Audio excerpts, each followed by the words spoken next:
Dear Mom and Dad, I wanted to send a formal thank you for everything you've done for me. Beyond the enormous gift of a college education comes the realization that without your love and support, my early adult years would be much more difficult.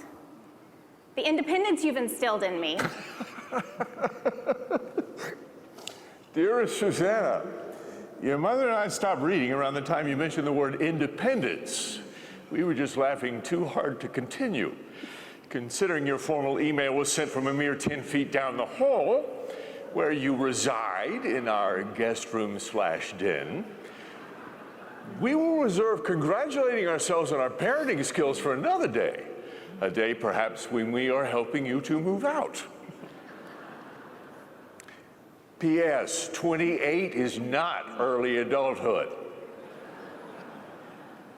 All my love, Dad.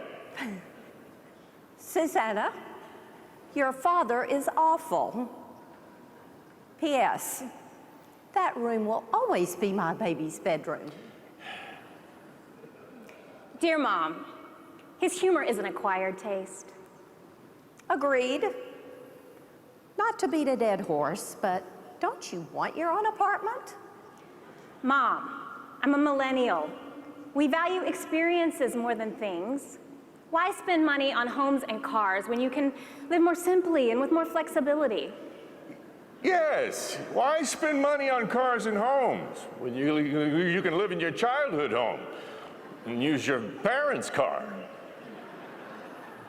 And if more flexibility is a reference to the 4 jobs you've had in 7 years, a time period where you've also traveled through Bolivia and completed an unpaid internship at that startup with too many vowels in its name, then I look forward to a time when you're so inflexible our bank account has more money in it.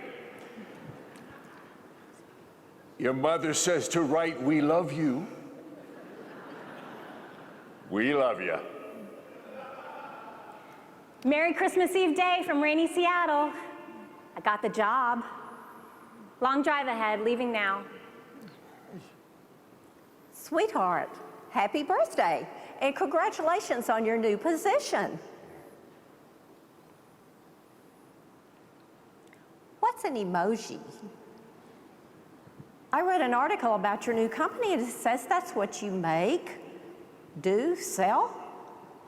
Anyways, did you get the birthday package I sent you last week? I haven't received any packages from you. FedEx or snail mail? Mom? Suze, Mom forgot to send. I mailed everything today. Yes, snail mail. You are not going to believe this. Muga was sold today to a company named Zeep.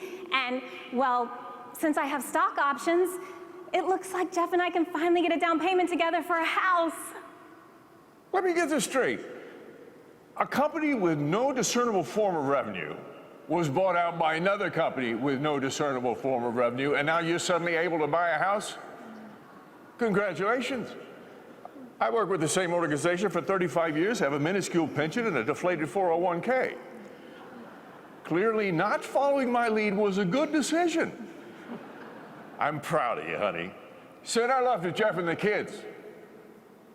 Mom, how come I haven't heard from you? Molly wants to know if you liked the drawing she did of her school visit to the zoo. She is very eager to get Grandma's response. Dad here, tell Molly we will Skype with her later. Can't wait to see you all at Thanksgiving. Dad, I know you said you didn't need any help, but I'm concerned Mom doesn't seem quite herself. When I met Shirley, your new neighbor, she mentioned that she wouldn't mind checking in on you now and again. I think we should take her up on that. It would make me feel better. While the mirror does, in fact, reflect a certain loss of youthfulness, I still think I'm doing quite well. We're all set here, so there's no need to worry. At least now we're eligible for discounts. Dad, how did the cholesterol test go? All weekend, I noticed that your diet is still rich in red meat and perhaps not enough whole grains. When I was in Bolivia, I started eating quinoa, which is now really big in the States. You both should try it. And Boca burgers, yummy. Quinoa? quinoa stinks, doesn't it? Yeah, dear Susanna, quinoa stinks. Yeah. Mom, I talked to cousin Barbara today. She said you didn't go to the flower show with your church group this year. You go every year. What's going on? Tell Molly to draw me a picture of flowers. I only want to see her flowers. So you spent all weekend here cleaning and organizing. We like to spend time with you, Jeff and the kids. You go to great expense to visit us when you can. You should not have to put yourself to work when you're here. You're too fussy. Dear Mom and Dad, I'm arranging for some assistance for you both at home.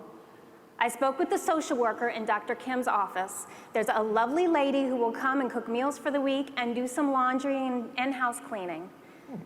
I'd like it if you at least considered taking advantage of these local services. They're really affordable and in most cases free. Free. It would give me peace of mind. This kind of help is very common. Aging in place is what they call it.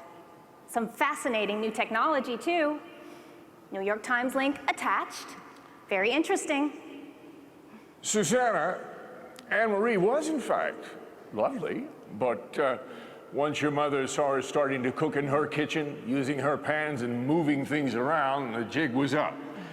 She got really agitated and may have possibly thrown a frozen Boca burger at her. By the way, you and your tech-savvy friends are eating way much too quinoa, way too much. I mean, now your friends in Bolivia can't afford it. A Wall Street Journal link attached. Very interesting. Sweetheart, Aunt Janice was here this morning. She sends her love. Dad? Dad, Aunt Janice died 5 years ago. I'm coming home for a visit. Arranging for Spencer and Molly to stay with friends after their soccer tournament since Jeff is traveling. I'll call when I have a better sense of my arrival time.